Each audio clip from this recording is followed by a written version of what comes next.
Did they have something in here, just out of curiosity? Yeah, I believe your players are doing yoga before the games in here. You serious? Pretty sure. How many? Handful? You're not joining them? 5, 6, I don't know. Drew started this weekend. You probably want him to keep doing it. How he hit? You gonna roast him in the Guarantee he can do Pilates. What's the difference in Pilates and yoga? You're asking the wrong This person. is the wrong Wrong group. I won't answer it. Democrat. Oh, well, obviously it was a good weekend. Just pleased with the fact that we used 2 freshmen today, and other than a missed fly ball that we got a little overconfident on, it was a well-played game. I think we made 1 error in the 3 games, if I'm not mistaken. And anytime that is the case, you're very satisfied. Pollock was really sharp, really, really sharp. So didn't do anything to really wow a lot of people, but our guys wowed me with pitch selection, with playing the game the right way, not being satisfied with what they accomplished on Friday and Saturday, but coming out here on Sunday and knowing the difficulty in winning 3 games in 1 weekend, and we got it done. Now, got a tough stretch coming up. Playing the 4th game in a row and then the 5th game. Don't know whether it will be in a row or with a day off, but it's another time in a baseball player's life to be challenged. You really had. I mean, Austin's really come out, had each of his 3 appearances look pretty strong. Are you really ready to see him kind of in the next step, seeing that first ACC series and how he handles that? Yes, because there is no doubt, and I remember about 15 years ago, how everything seemed to change when we started league play. And I never really thought about it that much because, of course, well, I mean, I go back before we had face mask in football, but at the same time, I mean, baseball was one of those sports that we played a lot of ACC schools, but we were not in a league. And then when we got in the league, like I say, everything changed. Is Jackson Jackson had a little tweak in the shin area, and we said we're holding him out. He told me that he thinks he'll be ready to go tomorrow. We just don't want to continue to use him and possibly run into what we ran into last year when he got shin splints.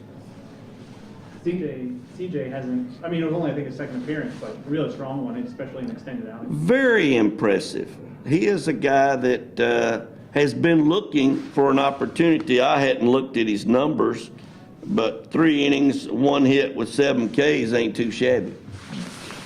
So it was a good outing for him. Levin, I know you talked a good bit about the opportunity to do this before the season, but now that it's finally happened and you were able to move Cal to DH for a day, give his lower body a rest and put Foster out there, how do you think Foster did, and how nice is it to have that flexibility this year? I thought he got better as the day went on. Foster is a guy that is obviously still learning about Division I baseball, but I thought as the game got on, he became more relaxed, for lack of a better word. He was more in the game. He worked well with the pitcher. It was a good beginning for him. Now, I don't have that uneasy feeling of is this the right thing? We want to be sure that our pitcher is comfortable with both catchers because we want to give Cal some time off. Which of the next 2 days are you looking to throw Andrew out there, and who's going to be the fifth starter? It will definitely be Charlie Holstaff.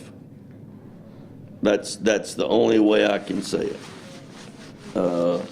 Probably as many as 7 guys will throw that Will that be last. tomorrow? I would say, do you have an idea? Yeah. Do you go ahead and use Carp tomorrow, or? Oh, Carp goes tomorrow. He go, I didn't know if he was going. Yeah. He's been going, or Yeah, Carp goes tomorrow. What's been the biggest difference for him? He was pretty good to end the year last year, and then this year he's come out and he's pitched better than he ever has in his career. Carpy's developed a very good changeup to go with a cutter. And he's a guy that when you throw mid-90s and you've got 2 other pitches, you have a tendency to keep a hitter off of his timing. And he's pitched very well. And Kansas is, anybody got their records? 7-2, 8-2 there? they won again today. Right. Swept the weekend series. They were a So- tournament team last year, right? Regional team last year.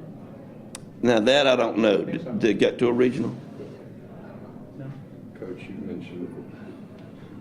mentioned both CJ and Pollock, but the 2 of them combined for 16 strikeouts. Can you remember a game where you had 2 freshmen combined for more than 15 strikeouts? I would have never known that, Wayne, and you not told me. We struck out 16? Yes, sir. 9 and 7. Wow. I knew I was very pleased sitting over there watching what was going on, but I didn't know we punched out 16. That's pretty neat when all you got to make is 11 plays. I don't know how many pop-ups. Whoops. Maybe I shouldn't have said that. But anyway, it was an impressive day for those 2 freshmen. And for us to be successful this year, we've got to get production out of our freshmen. Say the name of the game is pitching and defense. And when's the last time you had a staff that can miss this many bats? I think it's almost. Well, it's still a little early. I think I can answer that hopefully better in the next 4 or 5 weeks when we've played Wake Forest, Notre Dame, North Carolina, Louisville.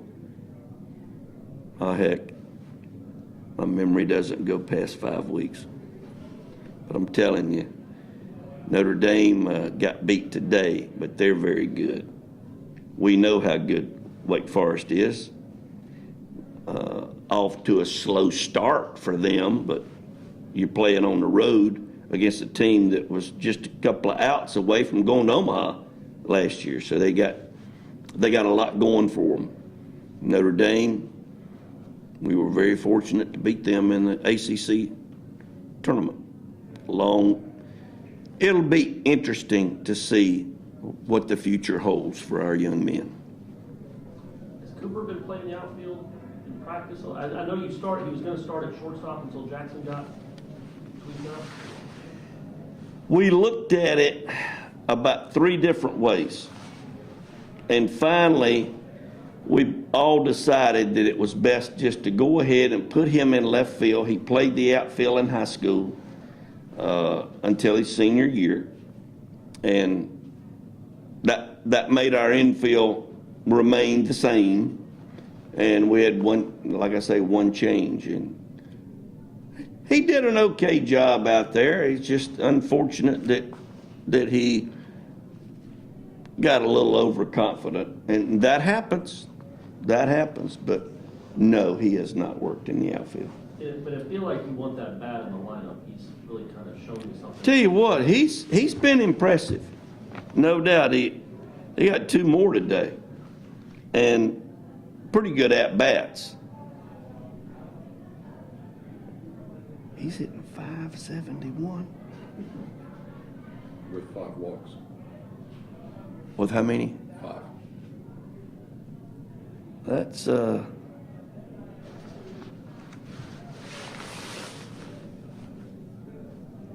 got a lot of guys like that over there on the bench, I'm sure. Like, I better do what I need to do or somebody's gonna get my position, which is always good for all of us. The way, and sorry to keep asking about Andrew, tomorrow coming up on such a short turnaround. Can a guy pitch so well that he has to pitch in the weekend rotation? None of your 3 guys in the rotation have struggled at all, but can a guy pitch so well that there's no other choice but to move him into the weekend rotation? We love those problems. Mm-hmm. That's a great question. But I think that with where we are now, if he continues to pitch as well as he is, we will keep the rotation, the 4-man rotation, the way it is. And then if we get into April and the schedule, the midweek schedule is not the same as it is, we might look at it then and say, okay, let's tweak this thing. But I would love to have that conversation with the staff. But all of that, of course, is up in the air. We'll just have to see where we go from here.